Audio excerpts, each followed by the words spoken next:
ndikoge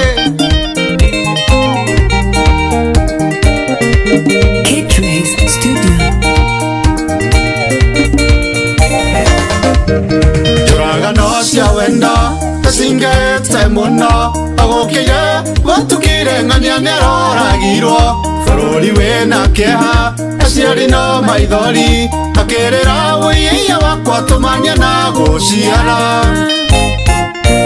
umagara iwe thiere kwina andu makwendete umagaro getha thayo ni kaba gwetha thayo tugatengerera keiko amumenye mundu umenye mitugo yake ona umenye andu ao ndukaikire mundu toi acoke kurage wamire kwanyu wina riri ugacoka unyukite wamire kwanyu wi mugima ugacoka uri ithanduku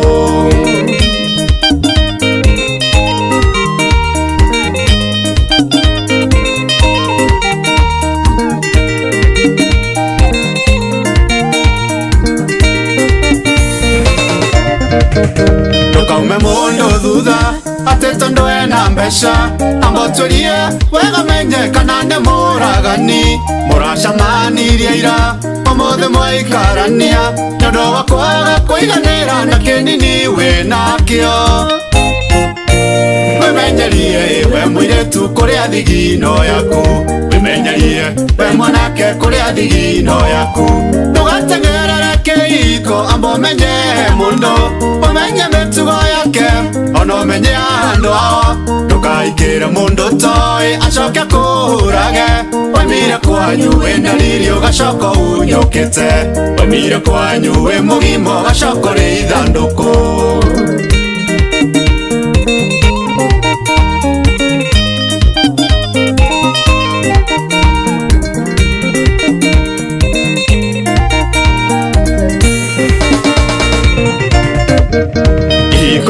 Thiko ici no kihana maithori tondu irambio oithero-ine itari muthingi murumu thutha wa ihinda inini cigakiharagana mutumia koya ciana agacoka kwao mucii igana nacio igakingiha ciana ikanyaririka miturire ya ciana icio nayo ikaharagana ndugatengerere kiiko amba umenye mundu umenye mitugo yake ona umenye andu ao ndukaikire mundu toi acoke kurage wamire kwanyu wina riri ugacoka unyukite wamire kwanyu wi mugima ugacoka uri ithanduku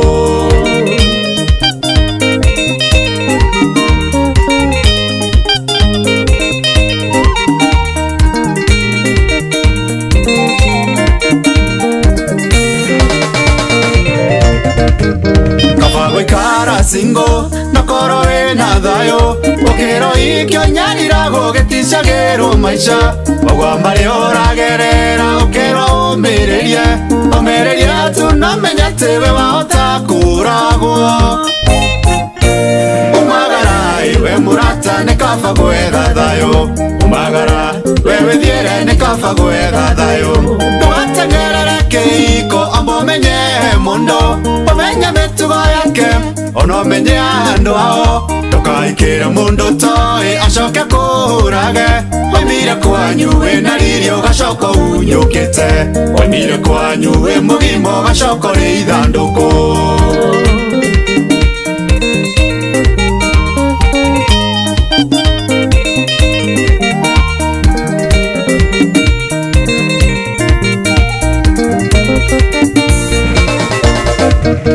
wegikorwo ndurendwo tiga kwiyendithiriria wegikorwo mandendetwo umagara withiire tiga kwiringiriria kwi mundu tara kwenda mutigane na wabambazo na gutwika benten umagara iwe withiire kwina andu makwendete umagaro gethe thayo ni kaba gwetha thayo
Na kukaribisha kwenye mlima wa Mungu. Uko kule Thika Sarama Estate, ukipita pale Ananas Mall kwenye barabara ya Garissa, stage inaitwa Kwaheri, Mount Zion Prayer and Retreat Center. Ikiwa unataka chumba chako peke yako, watu wawili, watu wanne na hata kikundi, tunakukaribisha.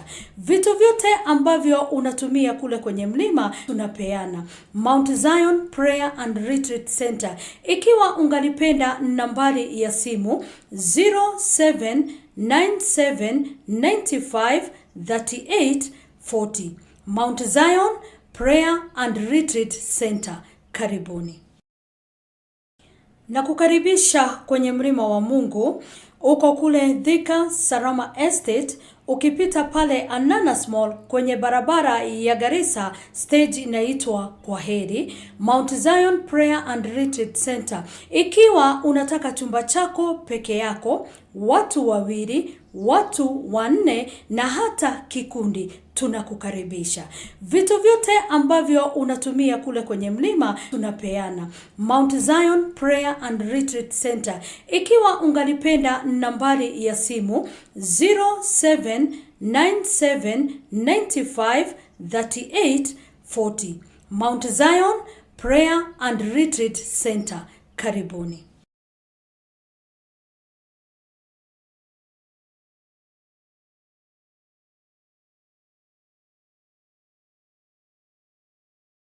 Karibuni sana watazamaji wa Ezra Christian TV. Hii ni chumba cha mawaidha mkiletewa na leo nimechangamuka yani yangu yote. Lakini nashukuru hapa behind the tent ilikuwa ni mambo. Lakini tunapenda kuwakaribisheni kwa show yetu. Show bomba, na tuna mshauri wetu na saha Eliud. Na leo tunazungumzia kuhusu wanaume katika mahusiano yenye sumu. Na hiyo ni men in toxic relationship. Hili ni jambo ambalo wanaume hawakubali kulisema kwa wazi, na wanapolisema basi wanapata kejeli, wanapata kudharauliwa na mambo kama hayo. Kwa hivyo tunapenda kuwakaribisheni sana wale ambao ni wageni. Jaribu finye hiyo share, na pia utuandikie comments hapo kama unajua kuna mtu ambaye anapitia hiyo hali. Na pia baadaye tukifika mwisho wa show tutaweza kushare namba ya mshauri na saa. Hata na mimi pia ninaweza kutembea na wewe hatua kwa hatua na pia uweze kujitoa katika hiyo hali. Kwa hivyo karibuni sana watazamaji wetu katika show hii ya leo. Na kabla tujaanza, ningependa kualika mshauri na saha wetu Eliud aweze kuwasalimia na pia kuambia wiki ni nini iliyojiri. Alitembea wapi mitaani na mambo kama hayo. Karibuni sana. Asante sana Bazuu. Mshauri na saha. Thank you so much. It's another Friday that we get to talk about matters mental health and issues that are really affecting most people in the population. So my week has been well, and I've just been the pirka za kusaidia watu pia concerning mental health. Yes, and it's been a wonderful week because we were here on Friday, and we were also talking about toxic relationships. Nini tofauti ya toxic and narcissist. Yes, narcissistic personality disorder. Ilichangamsha watu huko nje. Yes. Na wengine wakashukuru sana kwamba tuliweza kuielezea kwa uzuri sana, sababu wengi walikuwa naegemea pande ya narcissism. Wako wanaweza kujua mpaka uko wapi kati ya toxic mahusiano yenye sumu na nini kubinafsi uliopitiliza. The disorder now. Disorder, ugonjwa Na walishukuru kwamba tuliweza kusema kwamba narcissism ni ugonjwa. Yes. Ambao unaweza tibiwa. Na pia toxic si ugonjwa. Yes. Ni tabia. Yes, na ni malimbuko ya mambo, labda jambo ambalo ulipitia ukiwa mchanga. Yes. Na mambo kama haya. Walishukuru sana. Nashukuru sana. Napenda kushukuru Daktari Grace alifurahia na akasema kwamba hiyo show iliweza kumbariki sana. Yeah, that's good. And our goal here kukuja hapa ni kuhakikisha kwamba yule mtu ambaye anatutazama anaweza kufaidika kutoka kwa mafunzo yetu. And the topics we address, the things we talk about, because if we don't create an impact being here, then our presence here is of no use. Na mambo mengine nashukuru Daktari Nasaa ni kwamba kama mada ya leo, topic ya leo ni mambo ambao wanaume kwa kawaida hawasemi. Na nashukuru kwamba katika chumba cha mawaidha tunaleta vitu parwanja na tunaweza kusaidia mwanaume pale nje. Na hata kama pia na marafiki wale ambao watatutizama wataweza kusema nadhania ni kama ndugu yetu anapitia hali kama hii, ama rafiki yangu anapitia, ama mimi mwenyewe. Na pia hata kuna za kuwa wakina mama pia hajui yuko katika hiyo hali na anasukuma mume wake. Kwa hivyo sasa wakati atakapoiona ataona I think nafaa niweze kubadilisha. Ari yetu ni kuona kwamba mahusiano ni mahali ambapo unafurahia. Lakini ukiwa katika mahusiano ni vita. Relationships should not be a battlefield. They should be love. Ni mahali ambapo ukiingia unatulia. It's a place to feel something amazing. It's a platform. Love should be a platform whereby you feel the beauty of life. True. Not the dark side of the life, but the beauty of life. So if you're not celebrating love, if you're not celebrating life in love, then again we come to realize that there's a problem. A problem which needs to be addressed. Lazima itatuliwe. And especially now today that we are focusing on men, it's important that we understand that most men usually go through these things and they don't talk about it. Na kwa mfano nilikuwa na rafiki na tuweze sema ni rafiki, ni acquaintance kwa kizungu. Mtu ambaye tulizoeana ni kama vile labda mahali unaenda kwa butcher unanunua nyama, alafu kabla unagojea wengine mnapigiana story. Lakini kuangalia jamaa niko na kidogo anajisukuma. Na siku moja nikajaribu kuongea naye, ndio alikaa akaniambia, siku moja akaniambia, mzee nataka kuongea na wewe. Ninahitaji ya kuongea na wewe. Na hayo sababu ya shughuli nini, ikachukua muda lakini tukakuja kukutana naye, ndio akaniambia, mimi nataka kukuambia kwamba katika nyumba yangu mimi napigwa bana. Kwanza mimi nilishtuka. Sababu je, si kawaida kusikia mwanaume amekubali. Amekubali. Na nikaona huyu ambaye anakubali. Na nataka kumsitaki kusema jina lake, lakini nataka kumshukuru kwa sababu aliweza kupata suluhu. Sasa hivi tunazungumza nanyi, huyo mzee anakaa raha mstarehe. Alitoka katika hiyo ndoa sababu tulijaribu kadiri tuwezavyo, lakini ilishindikana, lakini aliweza kutoa na akapata mke mwingine na sasa anafurahia. Anafurahia ndoa. Ni kama tu vile tumesema kwamba katika ndoa utakikani uwe unatembelea, ni kama unatembelea juu ya mayai. Inataka ukue ujiachilie kama vile watu wanasema kimtaani, ujiachilie. Haya, so karibu. Labda ungewaambia ni nini hasa mwanaume ama wanaume kuwa katika mahusiano yenye sumu. Alafu baada hiyo utatuelezea ni nini hasa uchangia. Sababu wanaume wengine wana msukumo fulani wanajipata. Unajipata tu umeingia hapo, na kama ule wimbo ambao umetutanguliza hapo umekuwa ukiwapatia uhusia mzuri sana. Ni kwamba ni vyema usikimbilie mahusiano. Kwanza unachukua muda wako, unaweza kumjua mtu ndani na nje, tabia zako. Hata kama wana mambo mengine wanaficha lakini tayari uweze kukuelewa, sababu unaweza jua mtu ambaye atakuingiza katika mahusiano yenye sumu. Kweli. Now, when we are looking at men in toxic relationships, we are looking at a very uncommon approach to toxicity in relationships. Because every time you mention a toxic relationship, the woman immediately in your mind becomes the victim. And the man becomes the perpetrator. So every time hakuna wakati na mtu anafikiria it is very rare for the conversation of toxic relationships, toxic marriage, narcissism, sociopaths, psychopaths. It's very rare for someone to have a picture of a woman in mind when we are having those conversations. Because there's a lot of stereotyping in the society. That men are the animals who have the highest probability of causing toxicity in a relationship. Men are the animals who now have the hurting instinct So every time we talk about toxic, the picture of a man comes in mind. Sociopath, picture of a man. Serial killer, picture Mara of a man. mingi ni unadhania mwanaume ndio mwenye kufanya hayo. Yes. So, and now today we are taking a different approach whereby now the man is the victim. The man in the toxic relationship, he is the victim. Ndio anapitia hiyo hali Yes. ngumu.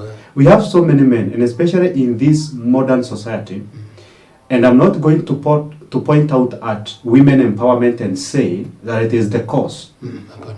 But the moment the society started empowering the woman without preparing a man to live with an empowered woman, Tayari ilikuwa. then we created a gap. Yeah, a gap.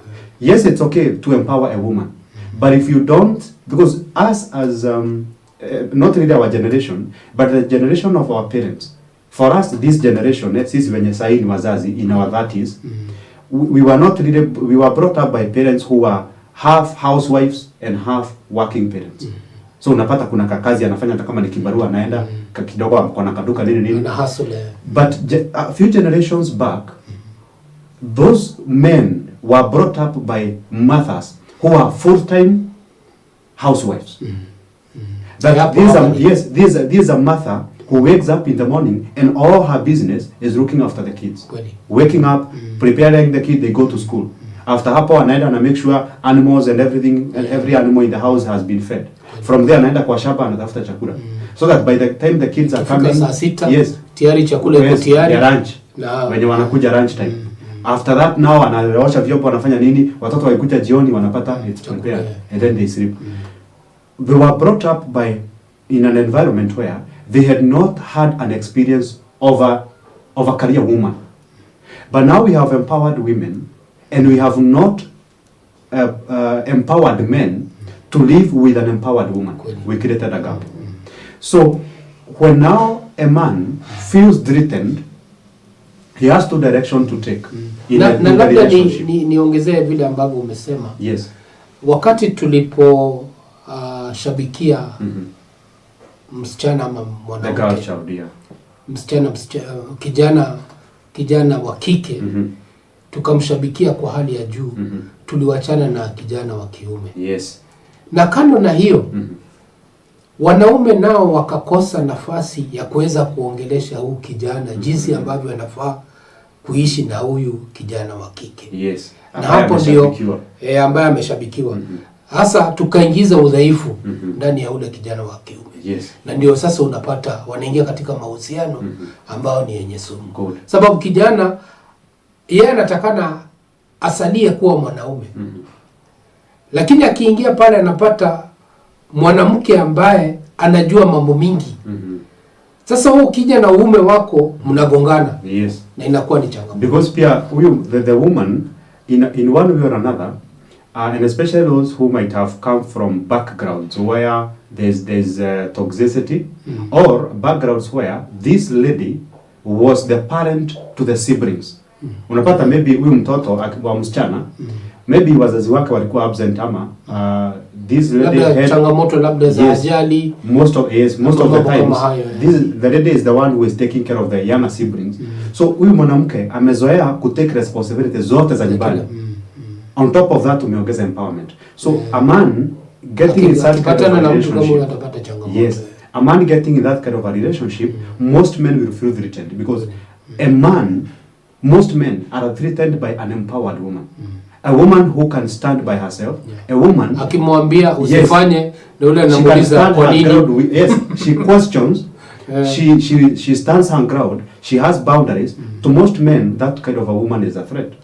Now, when we are now looking at men in toxic relationships, we are looking at men who are suffering in the hands of women, and they cannot walk out of that relationship because of reasons that we'll be addressing later. And they don't have the courage to address these issues with either fellow men or anyone else who has the potential to help them. Because men growing up, we have been stereotyped like this, culturally. We have been made to believe, yes, we have been made to believe that a man should be strong enough to hold emotions within and not just speak out to just anyone and just speak out about anything like a woman. Na hiyo mambo ina mshauri na saa inanikumbusha. Katika hata mambo yetu ya kijamii. Unaweza pata mtoto wa kijana na kuna dadake. Yeah.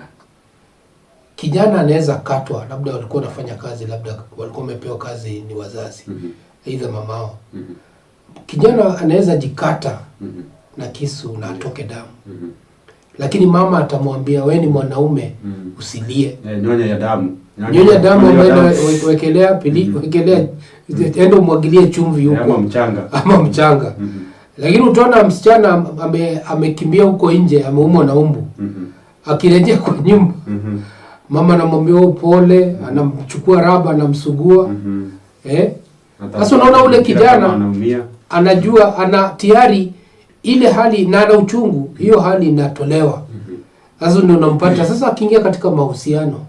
Atadhania hivyo ndio kawaida ipo, lakini yeye mwenyewe ni mtu, ni binadamu, lazima aonyeshane hisia zake. Yeah, kwa sababu nafikiria kwamba as a man and not just as a man, when anyone brings up something that is bothering them, and then kwa yule mtu ambaye anamletea, that person shows no concern and anapuuza tu hiyo, disregards whatever the man has brought across and pays no attention and provides no solution, then as a man, even growing up as a boy now, because we are talking about the boy, you come to your mother unamwambia niko na hii shida, and then the mother or the father, the parents just disregards that. So as a man you grow up now asking yourself, what is the need of speaking out? Or I know that it will just be disregarded. Number one, yes, it will either be disregarded as a nonsense, or even if it will be received with criticism and judgment. So instead of putting myself in a platform whereby I'll feel judged, I'll feel criticized, I'll feel stereotyped, I'll feel discriminated in one way or another, so I'd rather keep it to myself. So let it burn from inside, let it kill me from inside, but I would rather keep it to myself, other than go and talk to someone who is going to tell you, sasa hiyo ni kitu kidogo na wewe sasa wewe ni mwanaume, hiyo ni kitu kidogo inakusumbua. Mimi, so sometimes those are the things that you find. So you go and maybe even speak to your dad about something, and then unamwambia, now dad, when you are a boy, unamwambia dad, nimepigwa na kijana mwenzangu. Sasa hiyo ni nini? Mimi kwanza nilikatwa mkono alafu nikakuja nikarudisha. Mimi kwanza hata niliuawa alafu nikarudi uhai. So hiyo hakuna kitu wewe unapitia. That's just something very small. So the moment you downplay something, na kupatia kitu inaniuma 100%, I'm dying because of something that is hurting. But the moment I bring it forth to you, you minimize it and you make it seem as if it is an unthing. You know, it is a non-thing or it is a nothing. Yes, it is a nothing. It is not a thing of concern. It is not something that I should be suffering. Then I would rather keep it to myself. So, men being in toxic relationships and staying in those relationships, there are various factors that are contributing to that. Number one, we have talked about the cultural stereotyping and programming of who a man is and who a man is not. How a man should behave and how a man should not behave. And that's now what is working against men. Number two, we have some men who have grown up in environments where they lacked something, and so they try to compensate those things by being in relationships. So if, for example, a man grew up with an absent father, he never had an opportunity to experience a fatherly love. Or, let's first of all look at it from the other direction. That there is a man who had no father, so he never had anyone to guide him through what happens when you get in a relationship. As a man, this is how you behave. He didn't grow up with a primary example of who a man is and how a man should live his life. Second of all, you find another man who grew up in an environment where there was no mother. So this boy, growing up, never experienced the motherly love. So when now he is attaching to a relationship, and that's why sometimes you see young men dating older women. Because ile mazoea ya mama mzazi. Good. He is not looking anaipata kwao masponsor. He is not looking for a girl. He is not looking for a woman. He is looking for a mother. So he is trying his level best to find a mother figure, someone who is going to first of all give him or feed him the deficiency of the motherly love that he never had. So when a man even finds a woman of the same age or even older or even younger, but this woman fulfills the desire of the lack within for the motherly love, this man, because he is feeding that and he is getting that satisfaction, he is going to stick to that woman even when the woman is toxic. Because he is afraid that if I miss this, I may never find anything closer to this elsewhere. So let us stick here, even if it is hurting, even if it is killing me, let me die here. Because I'm afraid if I go out there, I may never find someone to give me what I'm receiving here. So let us stay here than go and risk never finding something else close to this or exactly like this. So those are some of the factors which would make a man to stay in a toxic relationship. Kwa hivyo asante mshauri na saa Eliud. Naona show imeendelea kupamba moto na tunazungumzia mambo ambao watu wamekuwa wakifunika ama wakifagilia chini ya mkeka kama vile wahenga wanasema. Na ni vyema amezungumzia jambo ambalo ni la muhimu sana mtazamaji. Unaweza kuwa sababu nyingi umekuwa katika maisha ambao hukuwa na mama mzazi. Labda wazazi wako waliaga na ukaingia katika ndoa ama mahusiano ambao labda babako alikuwa na mke mwingine na huyo mke hakukutambua kama mtoto. So ni hatari sana, na wale watu ambao wako katika hizo mixed marriages, hii show ni yenu. Muweze kuelewa kuna jambo mnaathiri watoto. Na ni vizuri kama kijana apati that motherly love, uweze kuitafuta. Aidha kama ni kanisa, aweze kupata mama ambaye atatembea naye. Na kama si kanisa, basi shangazi mmoja ajitoe akuwe anatembelea hao vijana na anaongea na wao, aweze kujua changamoto zile ambazo anajua, sababu wasipopata hilo jambo basi ni rahisi sana waingie katika mahusiano yenye sumu. Na nadhani sasa ndio umeanza kupeana mifano ile inafanya wanaume waingie, sababu mwanaume anaogopa, sitaenda kupata mama ule ambaye sipo naye, na sababu huyu mke wangu ni mzee na ananipa hiyo umama, tuseme ni umame, kwa hivyo basi unaona utasalia tu katika hiyo mahusiano. Na katika hiyo mahusiano ndio huyu naye sasa naye anakukejeli, nasema wewe uwe mwanaume, wewe si mwanaume tosha, na mambo kama haya. Haya, asante. Kweli. Ningependa pia tuangazie jambo lingine ambalo mimi wanaambia wanaume. There are very few men who know who they are. And the moment as a man you have a misplaced or misguided identity of who you are, or you clearly don't have an idea of who you are, lack of identity and knowing who you are as a man can lead you to such experiences of being in a toxic relationship. There are men who just assume, just because I'm a man, every woman I interact with is going to give me respect. Every woman I meet is going to treat me as a man. But there are women who are looking for specific traits in a man. So if as a man you don't have boundaries, you are willing to fall for anything, then you find yourself in a situation where you are in the hand of a woman who is more masculine than feminine. And so if you do not cultivate your masculinity as a man, your masculinity is going to be neutralized by the masculinity of the female or the woman who you've just met. Because masculinity is a natural... is acquired. Yes, it's actually acquired. Yes, it's something that you acquire. It is not a natural thing that automatically you have. Na labda nikusimamisha hapo kwa hisani. Yes. Labda mwingine anauliza, mbona mnatukanganya? Nataka kukuelezea kwamba wakati mtoto anazaliwa, you are born male or female. Sababu ya jinsia yako. Yes. Lakini for you to acquire masculinity ile na kufanya uwe a man, it has to be put into by another man. Good. And I think that na hapo ndio changamoto. That's why the biggest problem is. Sasa utapata mwanaume vile tu alizaliwa male, anakuwa akikua tu hivyo akidhania yeye haja acquire masculinity. Na ndio unaonaga wakati mwingine unapata mwanamke anasema you need to man up. Good, you need to man up. Not you need to man up.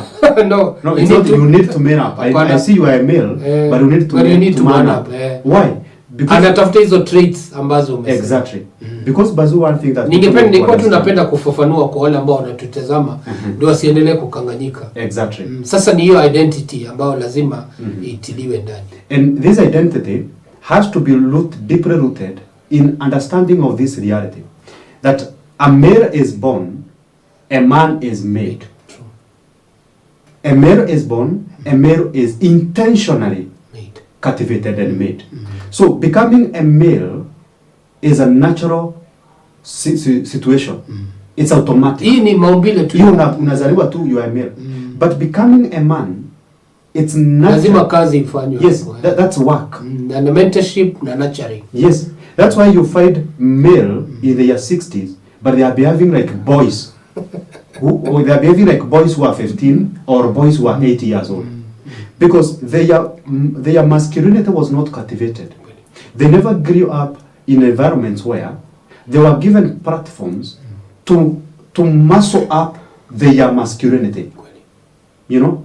So when as a man you think that earning respect from a woman is automatic, then you make a mistake, because there's another woman out there who was brought up, and what was cultivated in her is the masculinity. One thing that people need to understand is this, that what we call feminine and masculinity is not only found in a specific gender. True. Within me as a man, I have feminine energy and masculine energy. If I feed masculine energy more than the feminine energy, then I become more masculine. Which sometimes at some level it's also dangerous. To be 100% masculine, to be 100% masculine and 0% feminine as a man.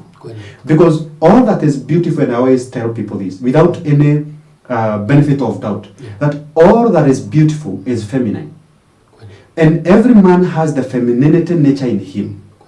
And what the society has done, the society has neutralized the femininity in a man to 0, and then it has energized the masculinity in a man to 100. The moment you become too masculine as a man, you behave like an animal. You demand things. You don't have empathy. You don't have respect. Na ile hali ya kuwa na hisia za huruma. Yes, your ego is like the size of Mount Everest. Because your masculinity has been pampered and has been empowered more than your femininity. So what we want in a man is to create a state of balance where the femininity and the masculinity are in a balance. Sambamba. Good. So that you can apply empathy where need be, and you can apply empathy, yes, where need be. You see? So you behave like a human being, and sometimes when need be, you behave like I don't want to call an animal, but now you behave, you're able to balance. You're able to balance the. Mali unataka jambo litiliwe mkazo na lipangike vile inatakana. Yes. Basi unatangaza msimamo. Exactly. So when we kill the femininity in a man, totally kill, we also create an animal. So we want to strike the balance. But again, we also need to understand that the same case is in a woman. That a woman also has both feminine and masculine energy. And so you find a woman whose life experiences have shaped this woman to exercise her masculinity more than her femininity. Ni kama labda vile umesimama hapo, acha nipeane mfano. Nina rafiki ama mtu ambaye tumezoeana ambaye akiwa mtoto mdogo babake alikuwa ni shabiki sugu wa mpira. Sasa kila wakati alikuwa anamchukua, wanaenda kwa kiwanja. Anakaa na yeye hapo, wanatazama mechi. Na huyo msichana tu si anatembea na baba yake. Na ndio mambo umesema kwamba kuna ule uume na uke. Yes. Sasa huyu msichana uke wake ulishushwa chini, uume ukainuka sababu ya babake kuwa shabiki sugu wa mpira. Ilifika mahali hata wakati mwingine anamnunulia jezi za timu ile ambayo anashabikia. wakati sitaki kusema ni nani, sababu nikisema atajua nazungumzia hivyo.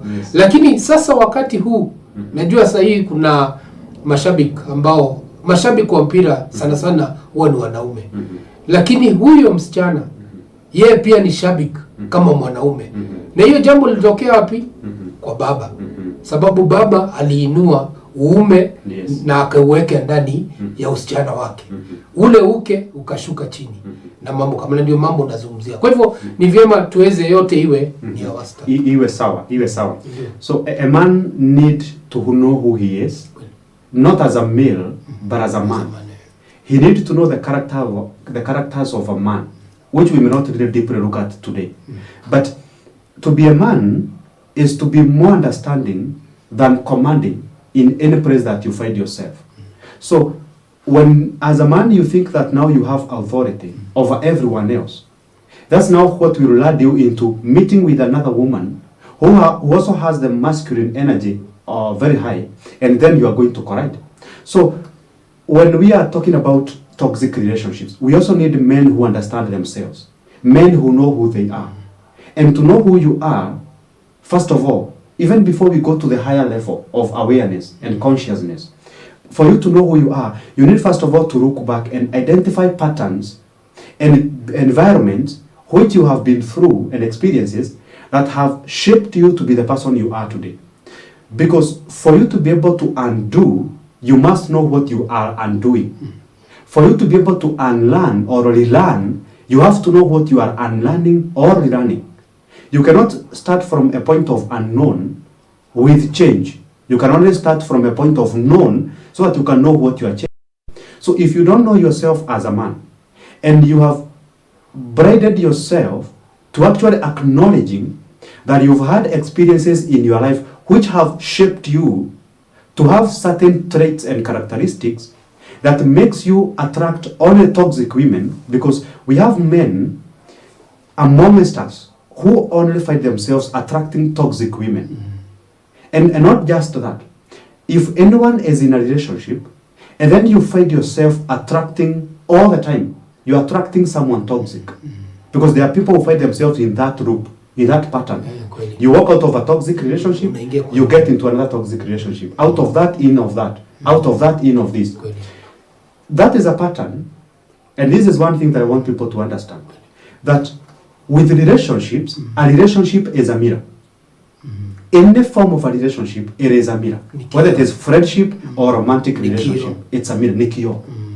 Anybody you attract in your life is always a mirror to show you a side of yourself which maybe you have neglected and you need to work on.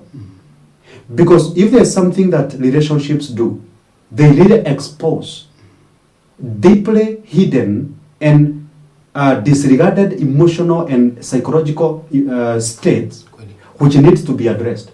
So most likely when you attract a relationship which is toxic, because we always say that like attract like.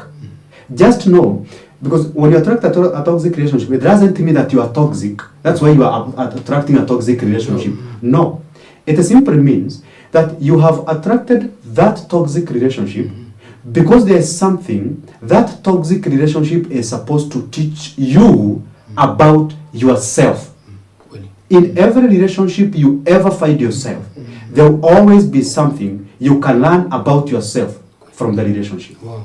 So na hilo ni jambo muhimu sana. Yes. Daktari amesema hapo, watazamaji wetu amefunua jambo kwamba katika mahusiano yote, mara mingi mahusiano yale ambayo unaingia ndani, kuna jambo fiche ndani yako, they call it inherent, that is in you, ambao uitoi, lakini ni jambo ambalo wewe mwenyewe unapenda. Sasa mara mingi ukitafuta mahusiano unatafutaga kwa mtu mwingine. Yes. Sasa wakati unapoipata basi ndio inafanya sasa uwe kitu kizima. Kwa hivyo katika mahusiano ukiona mtu ana jambo fulani, elewa kwamba ni lile jambo lako fiche ambalo linachipuka. Exactly. And most people do that either consciously or unconsciously. Because in every relationship, it's either unatafuta dawa, you know, because the moment you see someone, there is something you see in them that either resonates with something in you or something that now neutralizes something in you. So you see a woman as a man, and then unaona huyu msichana, unaona huyu there's a void within me, na ninaona huyu kulingana na traits zake na character zake atajaza hiyo kidoda. So the moment now you meet that person, and this relationship is based on something I'm getting from you, then the moment you get hooked into getting something, relationships are the most romantic relationships are the most addictive things. Even when we talk about drugs, there are relationships which are more addictive than cocaine. Yeah. That you get into a relationship, and then that relationship is feeding you with a certain craving. It's giving you a certain euphoric experience that is feeding you with something that you have been craving for. You know? So the moment now you start getting that, and then you get used to getting whatever you are getting from your partner. So even if that partner is toxic, you be inclined to persevere the toxicity at the expense of getting the drug you have been getting. The drug could be in form of validation.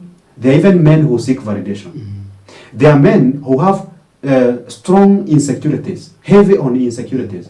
So they'll get into a relationship, and then because that relationship is giving them something that the body or the void within is asking for, then they'll stay in that relationship and never walk away. So one thing that I want especially men to understand is that every relationship you attract, because everything that we are in is something that we have attracted. So every relationship that you attract is going to expose something about yourself that you didn't know. And so if you ignore what the relationship has exposed, and then you braid yourself into actually acknowledging and accepting the fact of what has been exposed, and then you ignore that, and you don't run your lesson from that relationship about yourself, not about the other person or about the relationships in general, but about yourself. If you don't run that lesson, the teacher will come back. And the teacher is going to come back in this form, a different relationship with someone who has similar toxic patterns. If again in that relationship you don't run the lesson that you are supposed to run, or you don't unearth or unfold that thing that the toxic relationships are exposing about you, you don't run again the lesson, you end that relationship, the teacher comes back. And hence you find yourself in a loop, in a cycle of toxic. Because there is something about yourself you are failing to address. The day you address what is attracting the toxic relationships, you never attract a toxic relationship anymore. Asante mshauri na saha leo ametuelezea kinaga ubaga na kwa mapana na marefu kuhusu mahusiano yenye sumu. Na ametuelezea jambo moja kwamba ambalo ni muhimu sana. Mwanaume lazima ajielewe. Na mwanaume asipojielewa, basi hiyo tayari ameingia katika mahusiano yenye sumu. Ningependa nirejee kwake sababu muda nao hauko pamoja nasi, na najua kuna takriban mambo kama mengine matatu ambayo ataweza kufanya kwamba sisi tuweze kuelewa mwanaume anapoingia katika mahusiano yenye sumu. Kwa hivyo tuende kwa hayo mengine matatu. There's a trap that most men find themselves in. Kuna mtego ndio. A trap. And this trap is societal conditioning of status. A man, most men don't get married simply because they are in need of a marriage. Majority of them is because they want to get the status of married. I am a married man. So that now when I go and sit in a crowd of men, I can talk about I'm a married man. Kuna ile kama wewe hujaoa, yes, basi jamii hawakutambui na hakuna heshima. Kwa hivyo hiyo inasukuma mwanaume aingie kwa ndoa, iwe mbaya iwe nzuri, bora ile heshima huko nje aweze kuitoa to sustain. So na hiyo ni hatari, ni kama vile umesema ni mtego. Ni mtego. It's a very dangerous trap. So even when you are not, because there's this kind of a mindset or idea in the society that hata wakati unaenda pahali kuna wanaume, kama hujaoa, hata kama uko 40 or 50 years, there's still a level of mindset that wacha wanaume waongee. Because even wakati unaenda pale kuna dowry payment. Wakati wazee wanaenda kuingia kwa nyumba pale. Nje unaambia ndio kaka. Yes, kama hujaoa wewe unaambiwa kaa na mama wenzako huko. Kaa na mama huko kwa tent, mkunywe soda. You know, yes, mkikunywa zile chai siku hizi naona wakikunywa kwa mtandao. So just stay there, out there, you are not a man. So sasa hiyo dharau inafanya mwanaume aingie tu. Yeah, so the moment now you get into this trap of attaching not validation but identity of you as a man, seeking to be known in the society as now as I'm a man. And then the way you want to do that is first of all to getting married and second of all to getting kids. So again, that's a trap. Because the moment you get into that trap, you know there's a lifelong commitment. Hii kitu which you cannot undo within a blink of an eye. You cannot. Matarajio ya jamii ambao umesema kwamba ni heshima, yes, ya kwamba umeona, ya pili ni watoto. Good. Exactly. Hayo mambo mawili yanachangia pakubwa. Now this trap now extends to religion. This trap extends to religion. Whereby, I'm saying that because I'm a Christian. Whereby now, as a Christian, you read in the Bible that God hates divorce. God hates divorce. Ni kweli, ni maandiko. Ni maandiko imesema hivyo. God hates divorce. And so when you get into a relationship and you are married, and then you wake up the morning umepigwa na bwanako, umepigwa karibu uwawe. Na mke wako sasa, si bwana. Na mke wako sasa as a husband, you are in an abusive relationship. And so now you are so religious, and then uamue kufungua maandiko, useme acha tu nifungue Biblia nione kama kuna kitu itaniconsole, itanipea hosia au uangukie mstari ule ambao ukifungua tu hivi Bible unapata verse yenye inasema mimi nachukia divorce sana kijana. Kijana wangu nachukia divorce. So hebu kaa hapo ungogwe. Hapo kwanza ungogwe because nachukia divorce. So now this trap now extends to that extent whereby someone is willing to stay a man because maybe he is a pastor, he is a man of God.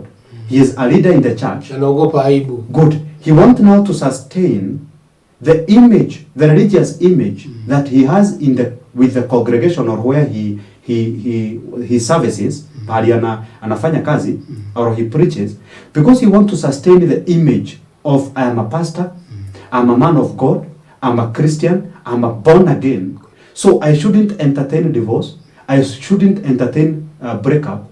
And again, what will people say when I break up my wife and I'm the one in the church telling them that God hates divorce? What will people say? As a man, when I speak out and I'm a man of God, what will I tell them about God? Kwa nini Mungu aniprotect?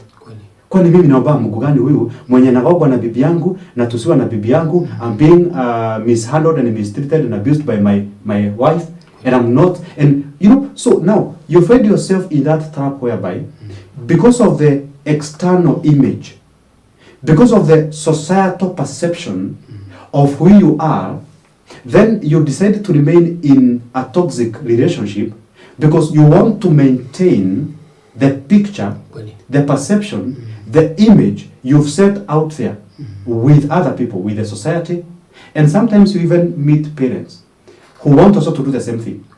So as a father, so I want to stay in this broken relationship because sasa if I walk out of this relationship, what will my son learn about me? That it's okay to walk from a relationship? But now you see, you are sacrificing yourself at the expense of a society. You are the sacrificial lamb here. So you sacrifice yourself, you say, I would rather die than expose what is happening, than expose what is killing me. So now that trap is the trap which most men find themselves in. And with this trap now comes some level of pressure, which now is an independent point but closely related to this. The pressure that men mostly receive with age. Wewe mnaenda family gathering ama ni holiday. Unafika nyumbani unaambiwa nao. Kemani, uko na miaka ngapi? Uchapa miaka uko na hata hutaki kujua. Unaona huyu Joroge, huyu wa aunti yako, huyu mwenye ulikuwa unabeba mkienda shule huyu. Sasa ameoa, ako na watoto wawili. Huyu ulikuwa unambeba, ulikuwa unamtoa masusu, huyu ulikuwa unampea chakula. Sasa amepata watoto. Kwani wewe unalalia masikio? Why are you growing up Why are you growing old and it's Man like up. you are not thinking? You know, you need to man up, you need to do something. Kweli. Okay? Fungulia wengine njia. Kwanza hiyo hii nimekumbuka hiyo. Hakuna kitu baya kama hiyo kwa familia. That now if you, because you are the elder son or now you are the firstborn ama secondborn. Unapata mandugu wako Yes, mandugu wako wenye wako chini. Mara tatu. Yes, wanakupea pressure atuwe tufungulie njia na ufungulie njia tunaenda wapi? Kama unaoa. Mimi kama nimeambiwa nataka kufanya celibacy, niacheni. So now that pressure now also now puts men in a position. Wanaingia sasa kwa mahusiano ambayo. And this pressure in most cases doesn't come from men. It doesn't come from a father. Let me tell you something, Bazuu.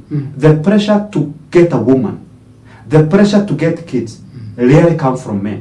It really come. It mostly and commonly come from the mothers, because the mother. I don't know. Sometimes maybe we would interact with them, and we need to understand, because the mother is mostly the one who is giving the son the pressure to get a wife and to get kids, because she doesn't want to die before she is called a grandmother.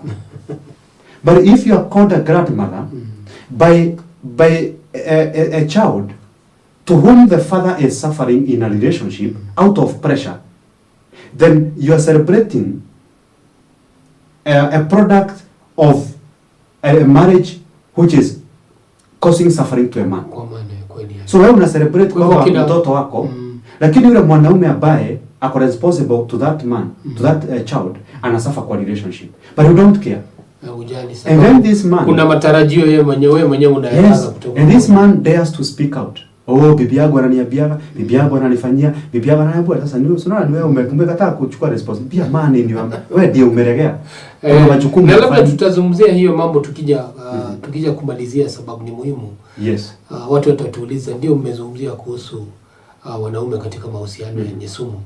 Lakini hawa wanaume ungependa watoke namna gani? Sababu nadhani kwa kila jambo au sema kwa kila lock lazima iwe na funguo ya kufungua. Yes. Na katika kila changamoto lazima kuwe kuna suluhu. Na wanaume mara mingi ni vile hatuna takwimu za kutosha. Unaweza pata wengi wao hawakuji kuuliza. Hata nashukuru kwamba leo tumepata ile ujasiri wa kuweza kuzungumzia hili jambo, sababu wengi hawazungumzi. Kwa hivyo kama vile tunaendelea, tukifikia mwisho tutaweza kuambia watu labda mambo matatu yale ambao wanafaa kufanya. Na familia pia wawe ni wa kusaidia huyu mwanaume. Anaweza kuwa anapitia sababu kama juzi katika runinga tuliona mwanaume ambaye alikuwa ni boxer lakini alikuwa katika mahusiano hiyo ya sumu. Na unajua mwisho alijiua. Alijitia hata si kitanzi, alichukua tu kisu akakata shingo yake.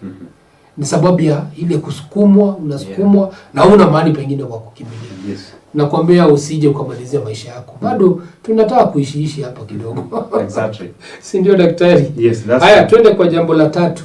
Jambo la tatu there are very many men and one thing that I want men to understand is that sorry to say, but in most ways divorce never favors a man. Not in most ways, but almost in all ways. Divorce never favors a man. The law doesn't care really much about a man. It focuses more on a woman. Yes. So even as a man, if you went and said that I want to break up from my wife because she is toxic, as toxic as she is, you have to divide your stuff into two and give her. As toxic as she is, as doesn't care how much suffering she has put you through, by the end of the day, you still have to do it. So, when now as a man, you get into this understanding that no matter what, I'll be forced either to stay with this woman by the law, maybe because of the kids. And if not, then I'll have to provide, meaning that no matter how much I want to heal from this toxicity from this woman, whether I like it or not, the law will force me to see her once in a while, to receive her messages asking for, this one is unaware, to go for court hearing and all that. So that's also another thing, that the law not favoring a man in a relationship makes men at the same time also, some of them, though not the majority, but some of them, to stay in a toxic relationship. Because most of the men, they are not willing to lose the resources or the material things that they have. So anafanya mahesabu, anaona niko na milioni 2. I'm worth 2 million. And then sasa tuende kotini nipatiane 1 million. Hapana. Wacha kwanza nivumilie kwa hii relationship as toxic as it is. Kwanza nipata pesa kidogo, wakati itafika 5 million, at least haitaniuma tukigawana 2.5. So that idea, that understanding also can make a man to stay in a toxic relationship. I want us to talk about the last thing. Not really the last, because there are many things. There are as many, yes, there are as many things or as many reasons as to why a man would stay in a relationship as to how many men we have who are in a toxic relationship. Because every man, if you were to call every man who is in a toxic relationship, every man will give a reason. Some of the reasons may cross relate, but they will all be different. But in this case, then we are just trying to look at the random common reasons why a man will either get into a toxic relationship or stay in a toxic relationship. So the attachment that most men have when it comes to either emotions, I'm not talking about the attachment at the level of dependency. That there are men, and this is one of the most shameful thing I always tell men, that as a man you'd rather stay with a woman who is abusing you because of sex. I'm staying with her because I love sex so much, and she gives it to me, she delivers it so well, and so I would rather stay with her disrespect, with her embarrassments, and how she treats me in privacy and in public. I would rather stay with her simply because of the mechi. Of the mechi and anipatia. So you stay in a toxic relationship simply because of either sexual dependency or sexual attachment or emotional attachment. I have told you that recently it's a rising concern that more and more men are becoming more dependent on women emotionally.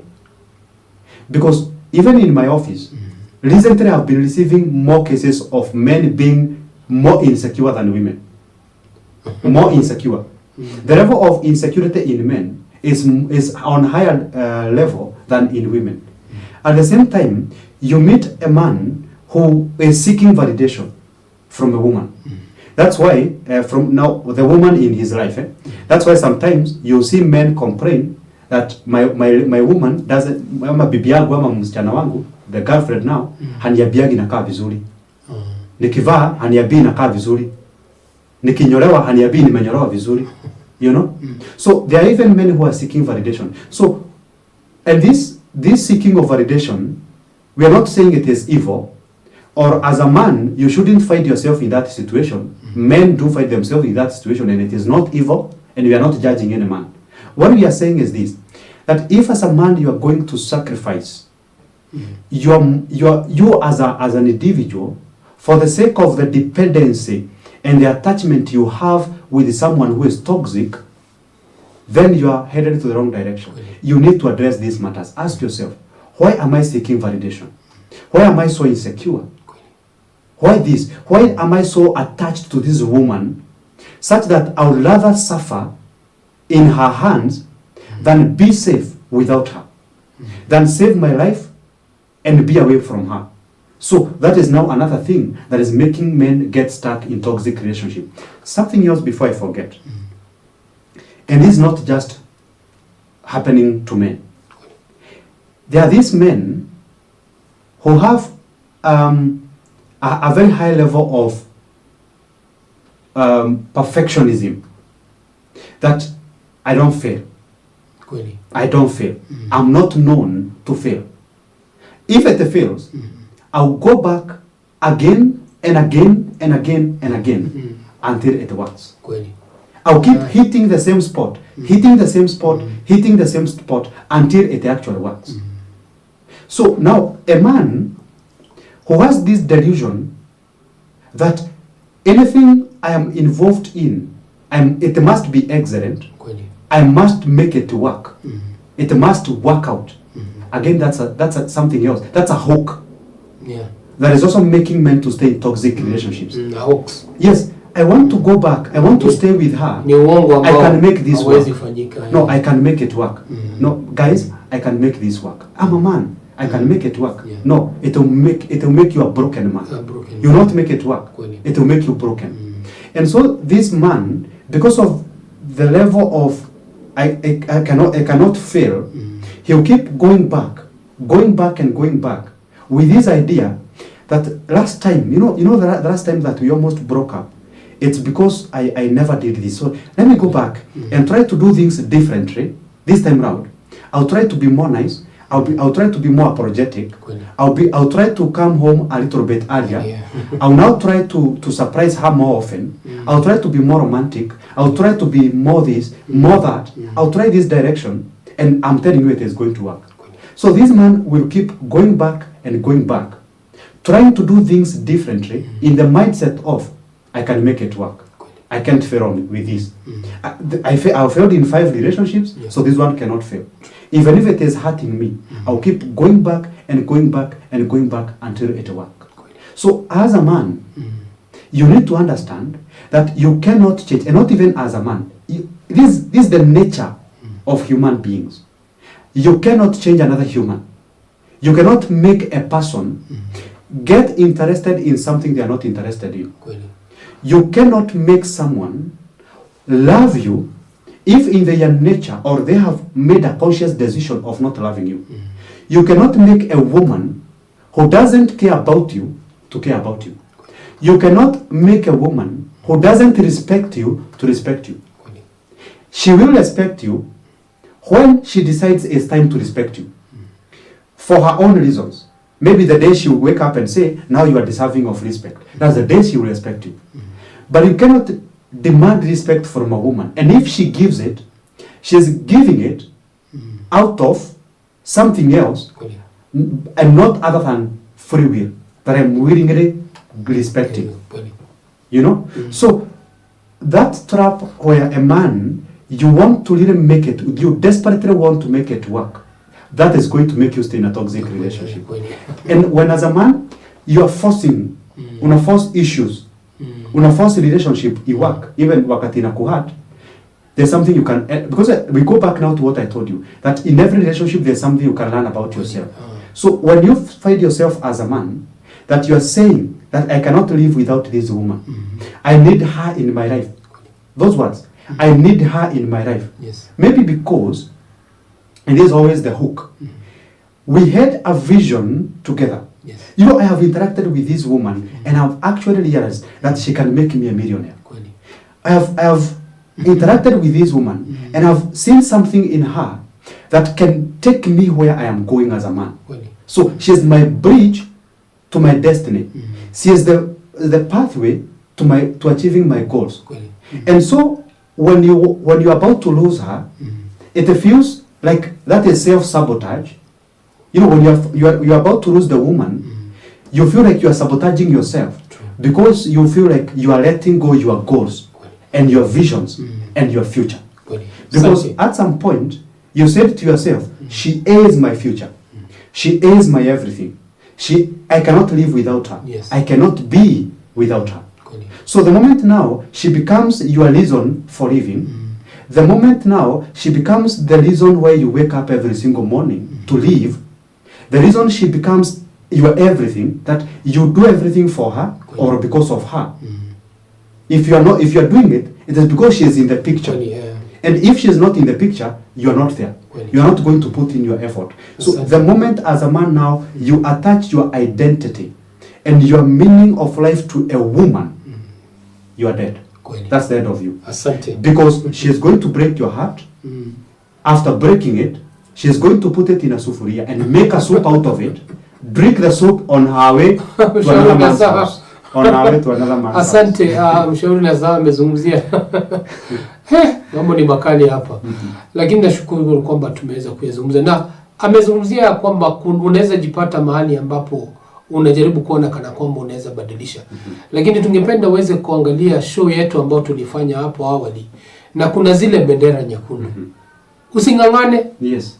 Kuna zile bendera nyekundu. Na unapoziona hizo bendera nyekundu, basi hata kama utajaribu kusahihisha ama kuona kwamba mahusiano yanakuwa mazuri, Yes. ni vyema uweze sasa kukaa chini na kufungua ukurasa mpya ndio uweze kuendelea.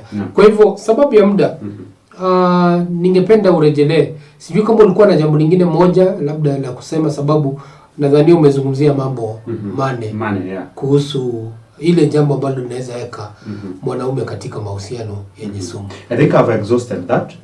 We can also now take some time to look at now exiting. Mwanaume anaweza jitoa vipi?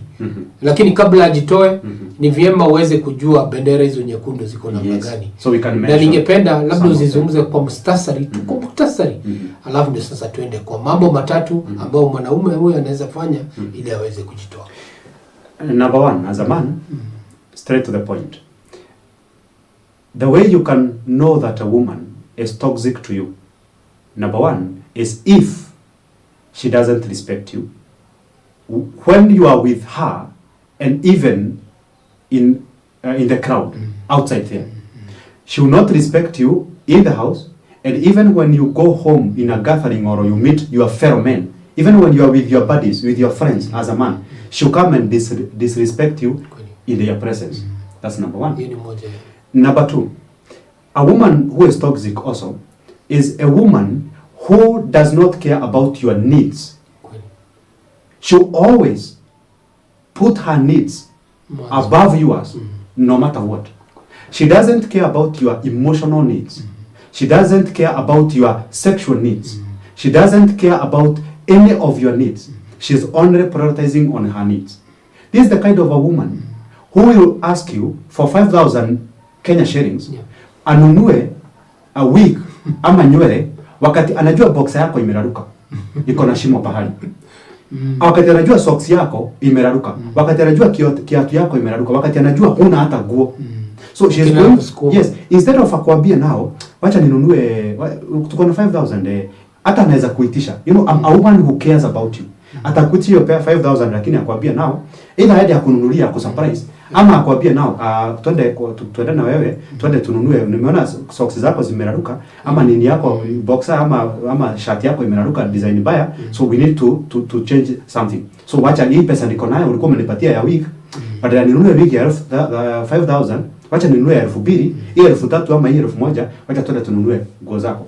So a woman who is never concerned about your needs as a man, again, that's a toxic woman.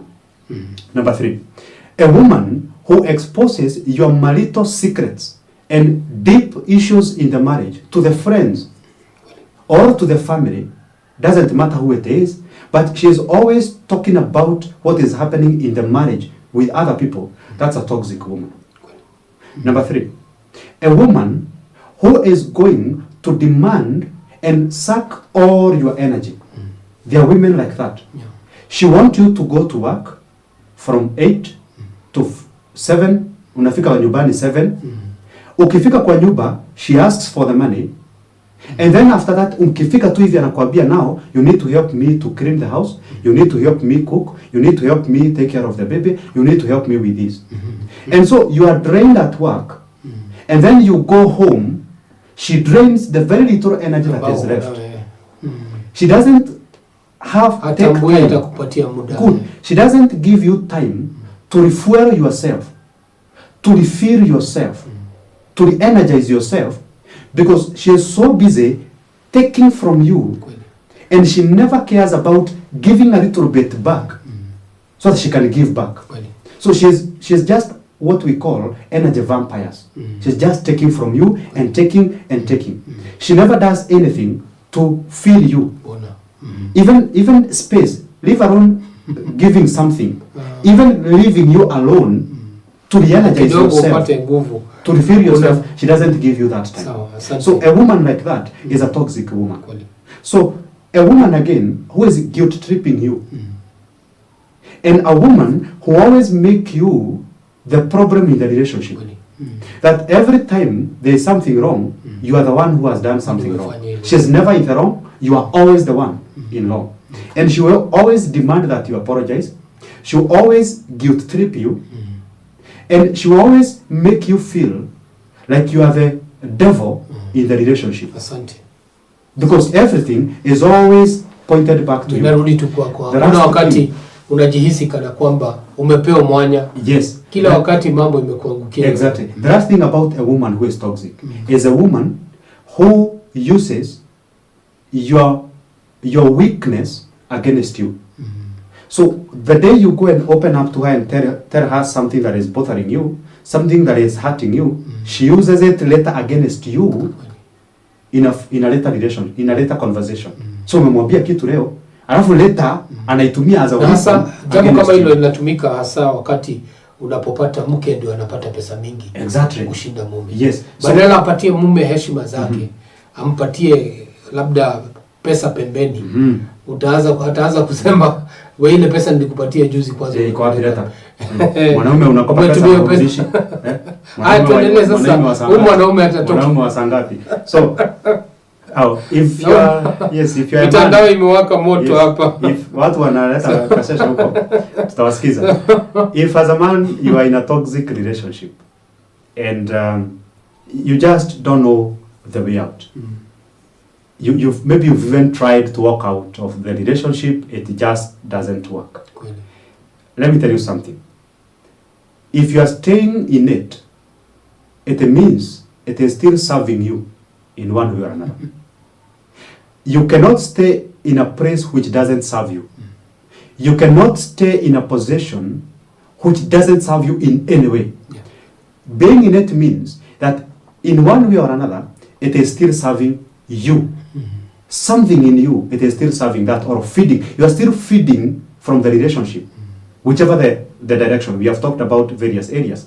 So what you need first of all to do for you to be able to save yourself, you need to cut the supply of what the relationship is feeding you with. If you have a certain desire or hunger or craving within you that you are feeding from the relationship, cut that supply. The moment you cut the supply, you see no need to stay in the relationship. That's a direct method that you can use. Number 2, you need to set boundaries. You are a man. Useme hapa mpaka wangu umefika hapa. Up to this point, ukipita hapa, hiyo sasa hatuwezi kuongea. Kimeumana. And let me tell you something. Na usiseme tafadhali. Yes, there's no excuse. Everywhere you go, in any kind of a setup, be it a business deal, you have a business deal with people. The person in that group who has the power to walk away is the most powerful person in that congregation. The person who can say, no, if you're not, I'm walking away. And everybody is like, hapana wewe tulia goja tuongee. No. Haiko serious hivyo.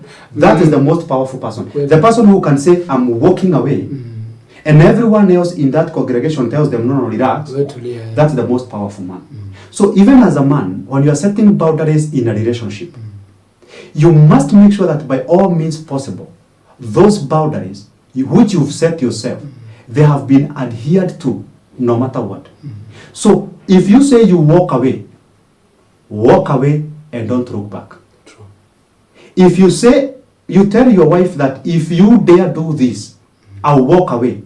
The day she does that, don't negotiate. Walk away. That is where your power is. Because if you keep on tolerating apologies, and this even applies to the same with the women. I also tell the same to women. Even as a woman, when you set boundaries, you say this is ikipita hapa hapana, ikipita ni hapana, toka uende. So as a man, you need to have the power to walk away. Because the power to walk away is going to make you not have a toxic attachment to this person. Because as I said, the moment you give the woman the power to make you stay in a toxic relationship, the power to make you feel like you cannot be anything without her. That point now. The moment a woman makes you feel like you are nothing without me, you cannot be a man without me, you cannot achieve your goals without me, that woman has absolute power over you. And she is going to make you stay in that relationship. So set boundaries, and when you decide to walk away and don't look back. The last thing. Na kabla hujafika hiyo tatu, napenda kushukuru Joseph Kimani Mwangi. Asante, naona umeshikilia hapo na show imekuwa poa sana. Hebu tuandikie comment hapo, utuambie unaonaje show inaendeleaje Bwana Mwangi, na kama una rafiki ambaye anapitia hali kama hii tutaweza kusema na yeye na kuongea na yeye. Yes. Niliona ni vyema niweze kutambua. Nimekuambia katika mitandao ya kijamii they are coming in very fast. All right, it's good. Show leo imekuwa moto. That they get to join us. Yeah. Because when you are having real talks, real talks where you are not afraid of anyone or you are not afraid of anything. Tunataka kubadilisha. Yes. Wanaume wasije wakaingia katika shida. Because we shouldn't be afraid of talking about these things. Na tena pia kuna suluhu. There's a solution. Yes, we put them on the spotlight and then people see things as they are. Yeah. So number 3, as a man, walking away from a relationships, from a toxic relationship requires you to have a strong identity on who you are. And this strong identity is going to help you to embrace self-care because you know who you are. When you know who you are, you take time to take care of who you know you are. You embrace self-care. And self-care sounds like I'm going to put myself above everything else. Every time that I interact with men, and then a man tells me, I ask a man, how much do you earn? And the man tells me that I earn 30,000. Okay. But again he tells me, but this 30,000 I earn, bibi yangu anajua na earn 25. Namwambia, gota mwanaume. Tuko kimoja sasa. Because as a man, you want to take care of yourself. How do you take care of yourself? That even before I think about my family, even before I think about my kids, I have thought about myself. Nimejiambia nao mimi ni mgonjwa. Ni sawa mtoto wangu anataka school fees. Lakini mimi ni mgonjwa. Nikichukua hii pesa nipeleke mtoto shule, naweza kufa na next term hata kuwa na mtu wa kumlipia shule. So afadhali achelewe kwenda shule, kwanza nichukue hii pesa niende hospitali, nijitibu, mtoto achelewe shule ama hii term yote akose kwenda shule, but I'm taking care of myself because if I don't take care of myself as a man, I will not be able to take care of my family. If I don't prioritize on myself, I cannot be able to sustain, I cannot be able to establish a sustainable care to my family. So when now as a man you take care of yourself, you embrace self-care, you put yourself first, then you'll never stay in a place where you feel you don't belong. You'll never stay in a place where you feel that you as a man, you are not being given the respect you deserve. You're not being treated as a man the way you deserve to be treated. You not stay in a toxic relationship no matter what reasons. So in this aspect of self-care, as I conclude, now comes in speaking out. If you are in a relationship that is drowning, that you are drowning as a man emotionally, if you're in a relationship that is draining you emotionally, draining you financially, draining you sexually, we have women who can drain you as a man sexually. Ni machini kwa kitanda. Kana kufieka, unaingia hapo unatoka huko ukistaga hivi kama mlevi. So, if you're in a relationship which is draining you in any way, you need to speak out before you die. Because as a man you die, and tomorrow that woman will be draining another man sexually. That woman will be draining another man financially and emotionally. So, allowing a woman to draining you to a point of death, it's not ile kusema ati unakufia jeshi. Hakuna kitu ya kukufia jeshi ama kukufa. No. You don't die so that you can get the glory of dying for the sake of someone else. Jesus did that na hiyo tukafungia hapo. Hiyo chapter tulifungia hapo. So as a man, if you are in a toxic relationship, mwelekezi wangu unanionyesha kidogo na maliza. So if you are in a toxic relationship, you need to speak out before it is too late. Don't just speak out to anyone. Find me, look for me. Look for a fellow man who is going to understand what you are going through. And if you can find a professional, a counselor, who is going to actually be confidential about your matters, they will never speak out about what you are saying. Because the reason why most men fear speaking out is because sitaki nipeane story yangu, alafu kesho nipate watu ndio wanakunywa chai kule TikTok. No, I don't want that to happen. But find someone you can talk to. We cannot help you if we don't know that you are struggling, if we don't know that you're in pain, if we don't know that you need help. Ask for it. It's okay for a man kujipata kwa relationship yenye ni toxic. Hakuna haushushi uume wako. Yes, haishushi. So kama uko kwa relationship toxic, it happens. speak out. If you kulikuwa na bibi anakunyorosha vizuri, usinyoroshwe tena, speak out. If you have a wife or a girlfriend who is draining you emotionally, financially, sexually, huyo atakumaliza. Na bado abaki akitembea na wanaume. So you need to save your life, you need to speak out.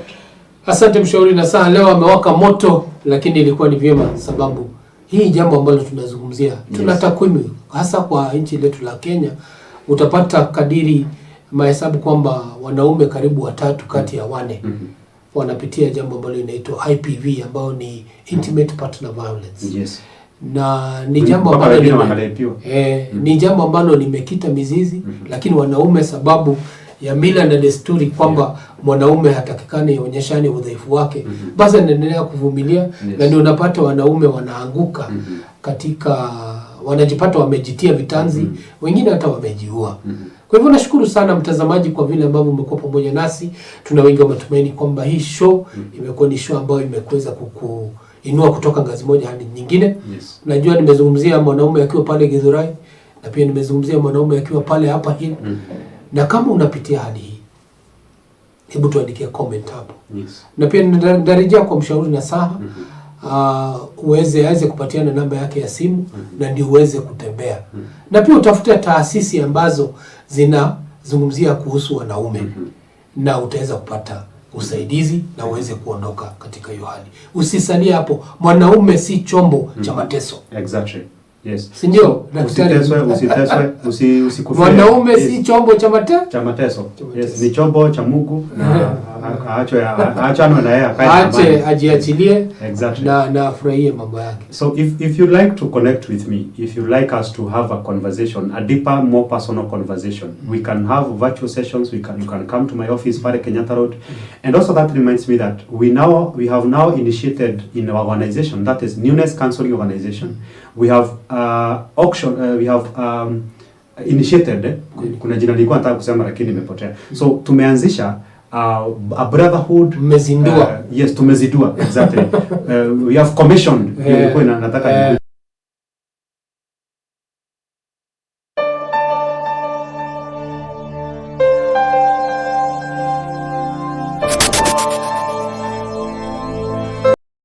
na kukaribisha kwenye mlima wa Mungu. Uko kule Thika Saroma Estate, ukipita pale Ananas Mall kwenye barabara ya Garissa, stage inaitwa Kwaheri, Mount Zion Prayer and Retreat Center. Ikiwa unataka chumba chako peke yako, watu 2, watu 4 na hata kikundi, tunakukaribisha. Vitu vyote ambavyo unatumia kule kwenye mlima tunapeana.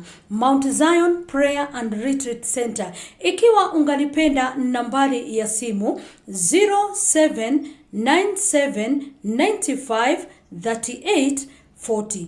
Mount Zion Prayer and Retreat Center. Karibuni. Na kukaribisha kwenye mlima wa Mungu. Uko kule Thika Saroma Estate, ukipita pale Ananas Mall kwenye barabara ya Garissa, stage inaitwa Kwaheri, Mount Zion Prayer and Retreat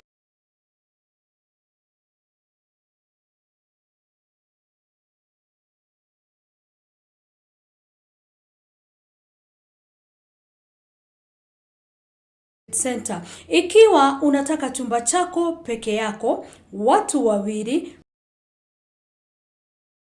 we have commissioned a brotherhood association. So make sure that you connect with me through this number yenye nitakupea sahi. You can join that group. It's called the Newness Brotherhood Association, where we talk about men stuff, purely men stuff. So just join us. You can call me through 0713 550 493. 0713 550 493. And 13 is 0713, not 30, but 0713 550 493. Call me, contact me, let us talk, let us address the issues that are hurting you and killing you slowly in installments as a man. Yes. Asante sana mshauri na saha. Najua wewe ambao umekuwa ukitutazama ulikuwa unauliza Bazuu, si basi uwe mkarimu. Mimi niko mkarimu. Nimepeana namba ya simu. Yes. Na pia mimi unaweza nitafuta ukipigia mwelekezi wangu katika Ezra Christian TV ataweza kunifikia. na labda wengine wananiuliza hapa, si useme namba yako basi. Haya ndio hii namba yangu. 0713 244 129. 0713 244 129. Ukinipigia hapo basi tutatembea na wewe hatua kwa hatua. Hadi wakati mwingine ambapo tunaleta misururu ya hizi shows ambazo kwa kawaida watu wazungumzii, ambao ni Ijumaa, kila Ijumaa saa 9. Basi ni mimi wenu Bazuu ambaye nampenda sana. Na namalizia na msemo, mazoea huleta madharau. Asanteni.